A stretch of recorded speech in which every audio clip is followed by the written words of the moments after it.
প্রতিদিন বিভিন্ন খবরের কাগজে এবং বৈদ্যুতিন সংবাদ মাধ্যমে বের হচ্ছে দুর্ঘটনার খবর।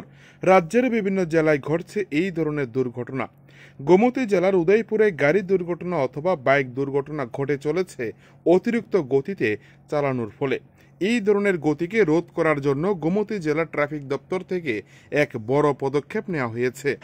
উদয়পুরের বিভিন্ন জায়গায় জাতীয় সড়কের ওপর ত্রিপুরা সরকারের পরিবহন দপ্তর থেকে ত্রিপুরা পুলিশকে দেওয়া ইন্টারসেপ্টর গাড়ির মধ্যে দিয়ে ছবি তুলে সাথে সাথেই মামলা অথবা মোটা অঙ্কের জরিমানা করা হচ্ছে।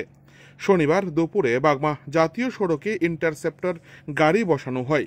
সেখানে মহকুমা পুলিশ আধিকারিক নির্মাণ দাস ও ট্রাফিক ডিএসপি মৃণাল কান্তি দাস সহ পুলিশের অন্যান্য ট্রাফিকের পুলিশ অফিসাররা ছিলেন এবং সেখানে জরিমানা করতে দেখা গিয়েছে। এদিন যে সকল বাইক, লরি ও ছোট বড় যাত্রীবাহী বাস দ্রুত গতিতে জাতীয় সড়ক ধরে ছুটে চলেছে, সে সকল গাড়িগুলিকে ইন্টারসেপ্টর গাড়ি থেকে ছবি তুলে দাঁড় করিয়ে সঙ্গে সঙ্গেই জরিমানা আদায় করা হচ্ছে।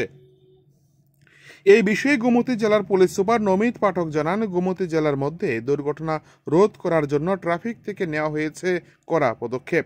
একই সাথে প্রতিদিন এই ধরনের অভিযান জারি থাকবে গোটা জেলা জুড়ে। পাশাপাশি মহকুমা পুলিশ আধিকারিক জানান, সরস্বতী পূজাকে কেন্দ্র করে আগামী 2 দিন বিশেষ অভিযান করা হবে। উদয়পুর মহকুমা জুড়ে যে সকল বাইক চালক বিনা হেলমেটে ঘোরাফেরা করবে তাদেরকেই জরিমানা করা হবে। পাশাপাশি ট্রাফিক ডিএসপি মৃণাল কান্তি দাস জানান, আগামী দিনেও এই ধরনের অভিযান আগামী দিন জারি থাকবে গোটা মহকুমা জুড়ে।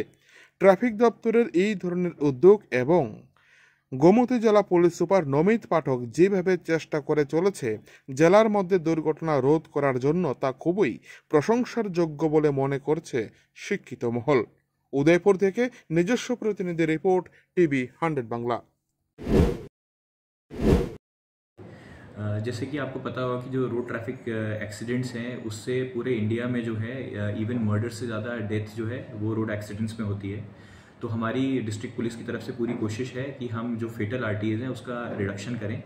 और मैं आपको बताना चाहूँगा कि लास्ट ईयर में 2024 में हमने 38% रिडक्शन हुआ है फेटल आरटीएज में in comparison to previous year. और इसके लिए अभी हमारे पास स्पेशलाइज्ड इक्विपमेंट भी हैं, जैसे कि एक इंटरसेप्टर व्हीकल है, उसके थ्रू हम ओवर स्पीडिंग को चेक करते हैं। और जो आरटीएस हैं उसमें प्रीडोमिनेटली जो कॉज ऑफ डेथ मोस्टली होता है ओवर स्पीडिंग, ड्रंक ड्राइविंग और हेलमेटलेस ड्राइविंग की वजह से। तो हम इन्हीं चीज़ों पे फोकस कर रहे हैं। हमारा फोकस जो है ओवर स्पीडिंग पे अभी बहुत है, तो इसकी वजह से हम क्या है कि हमारे पास एक इंटरसेप्टर व्हीकल है जिसमें स्पीड रडार गन लगी हुई है। तो ये व्हीकल जो भी ओवर स्पीड कर रहे हैं हम उसको कैच कर लेते हैं, भले ही वो व्हीकल रुकते नहीं है, स्टिल जो है स्पेशलाइज इक्विपमेंट से नंबर प्लेट रीडर्स उसमें हैं, उससे हम कैच कर लेते हैं कि कौन से व्हीकल ने ओवर स्पीड करा है और उनको जो है चालान जो है बाई पोस्ट भिजवा दिया जाता है। अपार्ट फ्रॉम दैट हमारे पास ब्रेथ एनालाइजर्स हैं जो भी हम इस्तेमाल कर रहे हैं ड्रंक ड्राइविंग रोकने के लिए। और हेलमेटलेस ड्राइविंग के लिए चालान तो हम कर ही रहे हैं और लाइसेंस भी सस्पेंड हो रहे हैं, पर आपके माध्यम से हम गुजारिश करेंगे पूरी जनता को कि जब भी वो बाहर निकलते हैं तो हमेशा हेलमेट पहन के जाएँ। और स्पेशली जो पिलियन राइडर्स हैं, जो पीछे बैठने वाले हैं, उनके लिए ज़्यादा इम्पॉर्टेंट है। কালকে স্পেশাল ট্রাফিক এনফোর্সমেন্ট ড্রাইভ কালকে থেকেই থাকবে সরস্বতী পুজোকে কেন্দ্র করে। সরস্বতী পুজোতে অনেক টিনেজাররা without helmet, without driving licence 2 wheeler চালিয়ে থাকেন। আমরা আমাদের স্পেশাল ট্রাফিক এনফোর্সমেন্ট ড্রাইভ 2 দিন আজকে থেকে আমরা শুরু করে দিয়েছি অভিযান, কালকেও আমাদের অভিযান থাকবে।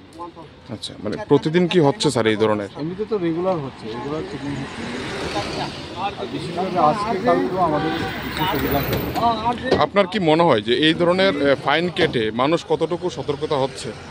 সতর্কতা অ্যাকচুয়ালি যতটুকু মানে এখন যতটুকু হওয়া দরকার ততটুকু তো হচ্ছে না, তবে হচ্ছে, আস্তে আস্তে হচ্ছে।